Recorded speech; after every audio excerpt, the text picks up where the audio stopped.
Hello everyone, back to today's second video. So we're in a weekend forecast. You can find the videos out here on the home page. Just scroll down the page a little bit and it's above the pollen count. There's also a written version. You can get to that from the buttons at the top of the page. It's going to be a very changeable week ahead, but I'll let you have a look and see what you think. To that, this is the CFS 6 months look ahead for September 2017. So it does what the name says on the tin, really. We're going to go 6 months ahead with the long-range CFS V2 model to see what it's showing.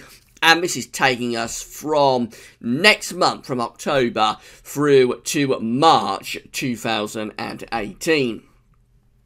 Now, just to say that there's a lot of unreliability around all of this. It is essentially just for fun. The charts are there, so we might as well have a look at them. But don't, whatever you do, please take it too seriously. The first month or two, sort of October, November, if the model is working correctly, that will have some scientific merit within it. But as you go sort of 3, 4, 5, 6 months away, no, that is just a snapshot of what the model is showing today for that time frame. It could look very, very different as we get through to next month. So, with all that caveats and health warnings implied, let's get on with the CFS 6 month look ahead for September 2017 and see what it is showing. So, we're going to begin in October. This is the 700 millibar height anomaly for October 2017, just next month, so it's the sort of closest to the time frame. If everything's working correctly, this should be the most reliable part of the whole thing. So, we can see that the model is predicting an area of below average heights to be centering to the north and northeast of the UK, with above average heights out here in the central part of the Atlantic. You would assume the jet stream is doing something a little bit like that, so looks like it could be quite unsettled in some ways, with but potentially some cooler conditions to come through at times, because the way this trough is over to the east and northeast of the country, we could be opening the door to northwesterly influences. So at times that could be quite cool, and obviously it could be quite unsettled as well, particularly so for the northern and eastern part of the country. Then we go through to November, and it all looks rather hard to decipher. It's only month 2 already. We're struggling with the signal, really. We have got some above average heights here across southern parts of Europe. Otherwise, not much else to go on. This area of above average heights might be bringing up the air from a southwesterly direction, but really there's not enough to go on there. If we had a big trough around here, then that would make sense, but there's no real trough there, so we might just be seeing sort of a flat westerly type flow coming through across the Atlantic and into Europe like that. Very hard to decipher what's happening in November. December looks like this. Now, this is month 3, so obviously reliability with all of this is starting to plunge away, but December is placing an area of above average heights through the central part of the Atlantic. We've got below average heights to our east. You would think the jet stream is probably doing something a bit like that. This could be quite cold for central eastern parts of Europe, by the way. For the UK, we're between kind of like this ridge in the Atlantic, which is bringing in these mild westerly winds, but also got this trough over Scandinavia and Central Europe. The jet stream could well be aligned northwest to southeast at times there. So whilst not an overly cold month, that could actually provide some colder incursions at times. Let's not go overboard at the moment, but certainly that could provide some interest. And let's say no more than that. It could provide some cold snaps through the course of December at the very least. We move on to month 4, and this takes us to January 2018. Now, very much in the realm of just for fun. But, well, this is get behind the sage long again, I'm afraid, if you want cold weather, because heights are strengthening to the south of us through the Atlantic and into Europe. Heights are lowering to the northwest of us in the Atlantic, and we're bringing in a very strong west-southwesterly flow, not just into the UK, but into many parts of Europe as well. So that looks very mild, maybe exceptionally mild, and also potentially very wet, possibly even stormy for parts of the British Isles in January. A classic zonal westerly, southwesterly setup. And then this continues into February. So the main part of the winter looking very grim again. On tonight's CFS 6 months look ahead, we've got again above average heights through the Atlantic into much of southern Europe, below average heights are out to the north and northwest. And again, you've guessed it, we're bringing in this very, very mild zonal westerly, southwesterly flow. So both January and February, months 4 and 5, so just for fun, but not much fun here if you want cold weather. In fact, it is get behind the sage long. Because January and February both looking very mild, very zonal, wet, windy, potentially stormy through the heart of the winter. And then we go through to March, which is month 6, and now I can't emphasise enough how much we're into just for fun.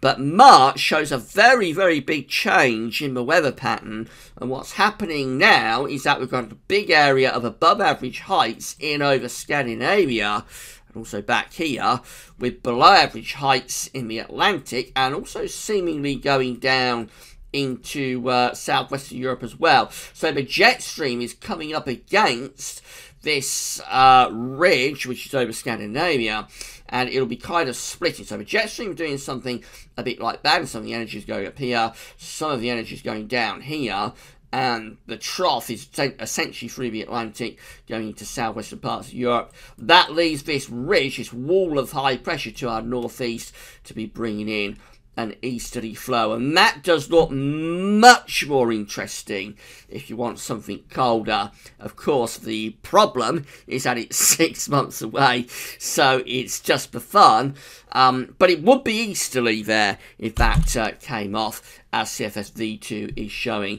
and no doubt that will be bringing in some pretty cold weather times from the continent. Right, so that's how the heights are looking. What about the temperatures? We're going to come back to October here first of all, and what we see for October is essentially not much of a signal really. We've got some warmer than average temperature anomalies for Scandinavia, a little bit colder than average to the south of Black Sea. Otherwise, though, not much else going on. It is a bit warmer than average across Iceland as well. Otherwise, not much else to go on. I do think this could be a cooler month. We've got below average heights centering up here, and by the way, with those below average heights over Scandinavia, I'm not sure why the temperature anomaly should be warmer than average there. You'd think it would be a bit cooler than average.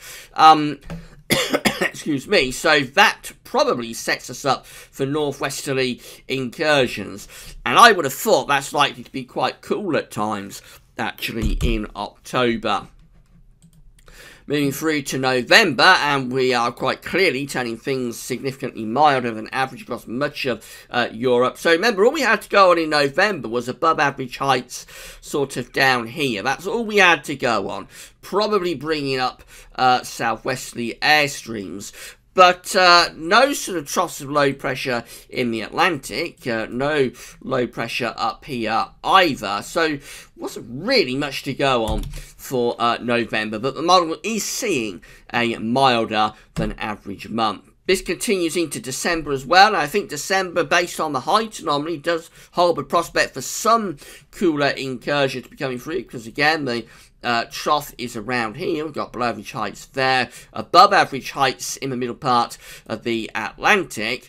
Those above average heights are trying to bring the winds in from the west, but this trough here around Scandinavia, and again, not sure why with a trough there, it should be so mild over Scandinavia. That looks a bit wrong, but that trough could be bringing down some colder snaps from the northwest. So I think December does hold a prospect. You can't really see it from that chart, but I think December does hold a prospect for a few colder incursions. And then we go through to January, and this just looks like a sea of warmth from west to east. So from Ireland and Portugal out in the west, over to Russia, the far northeast, and all places in between. We just come out exceptionally mild in January. And the reason that's happening is that we've got a very deep area of low pressure up to the northwest.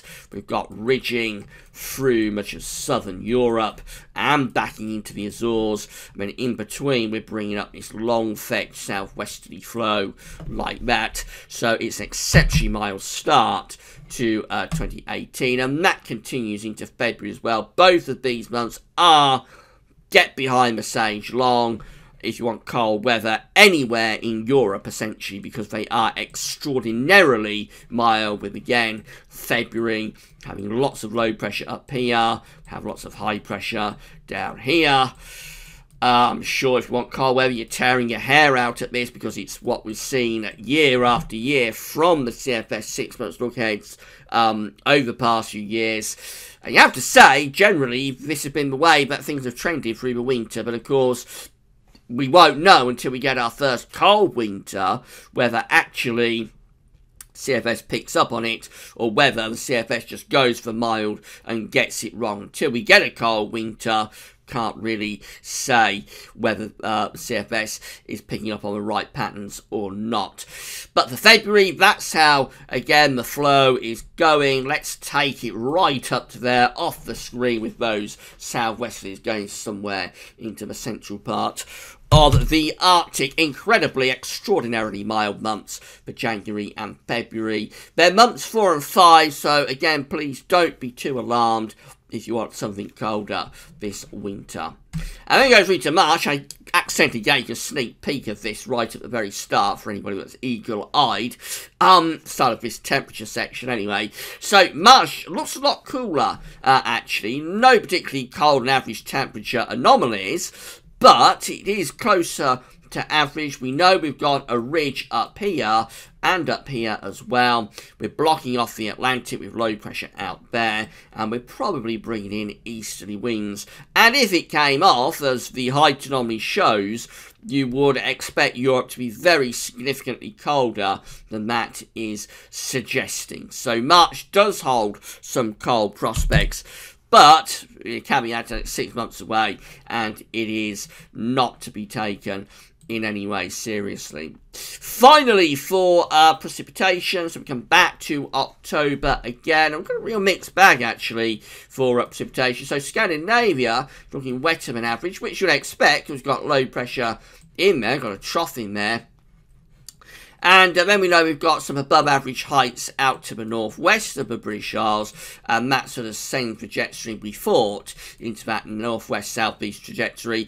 Actually, precipitation anomalies for the UK and Ireland are coming out either average or possibly being a little bit on the drier than average side. That may be a little bit surprising given the height anomaly. But remember, with the trough centre to the east, we do bring the winds down from the northwest, which isn't overly wet. It's not going to be as wet as if we're bringing up, say, a long fetch southwesterly.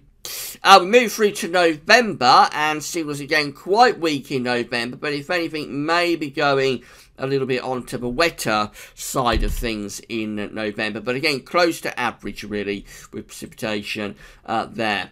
December looks quite interesting. So it's really quite wet across many central parts of Europe, and we've got above average precipitation, much of that will be snow of course, across Scandinavia. So again, that's indicative of having the trough in over Scandinavia. All this rainfall just here might be indicative of the bit of a southerly tracking jet stream as well. I'm feeling a little bit bullish about December, I have to say. I think there are some colder prospects within that. particularly more than you'd expect just by looking at that temperature anomaly that we had in December. It's not a very cold month because the ridge is here. If the ridge was up here over Greenland, then that of course would be a very cold month, but it's not there, so let's get rid of that. The ridge is just here, which at times what that ridge is going to do through the central Atlantic, if it comes off with a ridge there, at times that will be bringing in westerly winds, which won't be cold. But with the trough up here, generally, mean trough in 500 millibar flow, at times that westerly could go more northwesterly, and if it goes northwesterly, and it might even go northerly, let's put a question mark with those two. If we get the northwesterlies and the northerlies coming in, at the very least we could get some cold snaps in December, which is more than we've had in December for quite a few years. Then we go through to January, and that is just a very, very wet month, which you'd expect because remember, in January, we've got high pressure down here, we've got very deep low pressure up here, and the main thing is that we're pulling up that air from the tropical Atlantic, zooming all the way up there, and that's very moisture-laden southwesterlies, so much of northern Europe is coming out very wet, exceptionally wet in January. And that continues into February as well. Again, we know we've got the high pressure there, so it's pretty dry for Spain and Portugal and North Africa, but it's very wet for the northwest of Europe. And again, there's that long effect southwesterly taking the air up from the tropical Atlantic. A little bit more interesting in that Norway is coming out a bit drier than average in February. That might be indicative of some height rises there.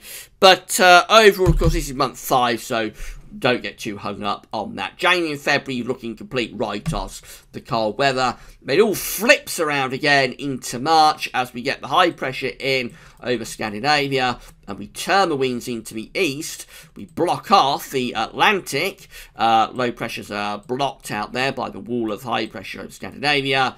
It turns very significantly drier than average, which is something that you tend to see if you get easterly winds and cold conditions. They will very often be dry, but what precipitation may bring is, of course, often snow. That's 6 months away, and it is just the fun. And it's about the only fun that you've had in this whole thing, if you want something a bit colder. Although I do think there's a few hints there for December. Cold snaps, no more than that, but maybe a few cold snaps could be possible in December. Overall, another pretty grim update, you have to say. This month, CFS V2, let's look ahead for any colder conditions. It looks like, particularly January and February, are a real write-off. They're a very long way off, though. If this is showing next month, then maybe start getting a little bit more concerned. But I think it's still too early, actually, to be all that alarmed about what we see here for these winter months. For the rest of the autumn, signals are quite weak, interestingly, for October and November. And I'm not sure anything beyond that, because signals are so weak for October and November. I'm not sure anything beyond October and November should be taken seriously anyway. So that's it. That's CFS V2. I'll look ahead for September. We'll do it all again next month in October. Will we see something for cold lovers get interested in? Come back next month for that. Tomorrow, we've got our interpretation of the E70S seasonal model for the winter, and also very, very interesting because we've got the third GasWeatherVids.com winter 2017-18 update, and I think we're going to be focusing quite a bit on ENSO for this third update. So come back for all of that tomorrow. And don't forget to check out Weekend Forecast if you haven't yet done so. That's all for now, and thanks for watching.